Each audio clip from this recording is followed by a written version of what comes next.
স্বৈরাচার হাসিনা দাদাবাবুদের সুবিধা দিতে অনেক সম্পত্তি আড়াল করে রেখেছিলেন, তবে ইউনুস ম্যাজিকে মূল্যবান সেসব সম্পদ বেরিয়ে আসতে শুরু করেছে। বাংলাদেশে রয়েছে এমন সব সম্পদ যা দিয়ে খুব শীঘ্রই ধনী দেশের কাতারে দাঁড়াবে বাংলাদেশ। পৃথিবীর মানচিত্রে বাংলাদেশ একটি ছোট্ট দেশ হলেও এর সম্ভাবনা বিশাল। দেশের বিস্তৃত সমুদ্র সীমা অর্থনৈতিক সমৃদ্ধির এক বিশাল সুযোগ এনে দিতে পারে। যদি বাংলাদেশ যথাযথভাবে এই সমুদ্র সম্পদকে কাজে লাগাতে পারে, তাহলে এটি এশিয়ার অন্যতম শক্তিশালী অর্থনৈতিক অঞ্চলে পরিণত হতে পারে এবং দেশের অর্থনীতির চিত্র বদলে যেতে পারে।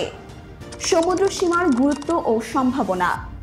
বাংলাদেশ আয়তনে 1,47,570 বর্গ কিলোমিটারের একটি দেশ, কিন্তু সম্ভাবনার দিক থেকে এটি অপরিসীম। দেশের বিস্তৃত সমুদ্র সীমা 1,18,813 বর্গ কিলোমিটার, যার মধ্যে রয়েছে 200 নটিক্যাল মাইল একচ্ছত্র অর্থনৈতিক অঞ্চল এবং 354 নটিক্যাল মাইল পর্যন্ত বিস্তৃত মহীসোপান। এ বিশাল জলসীমা সঠিকভাবে ব্যবহারের মাধ্যমে দেশের অর্থনীতি শক্তিশালী করা সম্ভব। বিশ্বে এমন 44টি দেশ এবং 5টি নির্ভরশীল অঞ্চল রয়েছে যাদের কোনো সমুদ্র সীমা নেই, অথচ বাংলাদেশ একটি সমুদ্র সীমার অধিকারী দেশ হওয়ায় এটি আন্তর্জাতিক বাণিজ্য ও শিপিং শিল্পে প্রবেশের অপার সুযোগ পেয়েছে। সম্প্রতি নোবেল বিজয়ী অর্থনীতিবিদ ডক্টর মোহাম্মদ ইউনুস বলেছেন, বাংলাদেশের মানুষ যথেষ্ট ভাগ্যবান, কারণ তাদের একটি সমুদ্র রয়েছে যা বিভিন্ন দেশের সঙ্গে ব্যবসা করতে উদ্বুদ্ধ করে। ব্যবসার সঠিক পরিকল্পনা গ্রহণ করলে বাংলাদেশের অর্থনৈতিক ভাগ্য বদলে যাবে। বাণিজ্য ও যোগাযোগের সম্ভাবনা। বাংলাদেশের সমুদ্র বন্দরগুলোকে আধুনিক করে তুলতে পারলে দেশের অর্থনীতিতে আমূল পরিবর্তন আসতে পারে। বিশেষ করে চট্টগ্রাম ও মংলা বন্দরকে উন্নত প্রযুক্তির মাধ্যমে আধুনিক করা হলে বাংলাদেশ আন্তর্জাতিক বাণিজ্যের অন্যতম কেন্দ্র হয়ে উঠতে পারে। তাছাড়া গভীর সমুদ্র বন্দর নির্মাণ করলে বাংলাদেশ ট্রান্সশিপমেন্ট হাব হিসেবে বৈশ্বিক বাণিজ্যে গুরুত্বপূর্ণ ভূমিকা রাখতে পারবে।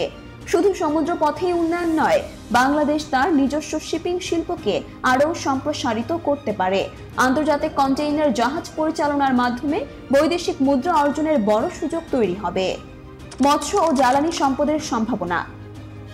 বাংলাদেশের বিশাল সমুদ্র সীমায় প্রচুর মৎস্য সম্পদ রয়েছে।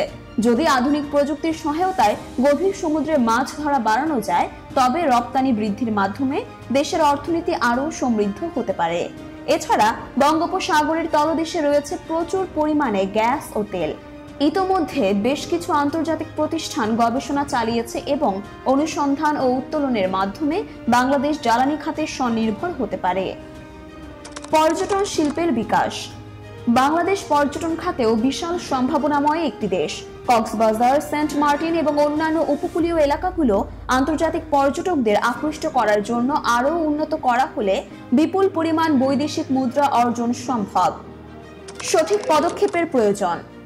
সমুদ্র সীমাকে যথাযথভাবে কাজে লাগিয়ে বাংলাদেশকে একটি শক্তিশালী অর্থনৈতিক অঞ্চলে পরিণত করা সম্ভব। এজন্য প্রয়োজন সঠিক পরিকল্পনা, আধুনিক অবকাঠামো নির্মাণ, প্রযুক্তি ব্যবহার এবং সরকারি বেসরকারি উদ্যোগের সমন্বয়। এক কথায়, শুধুমাত্র সমুদ্র সম্পদকে কাজে লাগিয়েই বাংলাদেশ এশিয়ার অন্যতম শক্তিশালী অর্থনীতির দেশ হতে পারে। এখন সময় সঠিক পরিকল্পনা ও বাস্তবায়নের মাধ্যমে দেশের ভবিষ্যৎকে নতুন উচ্চতায় নিয়ে যাওয়ার।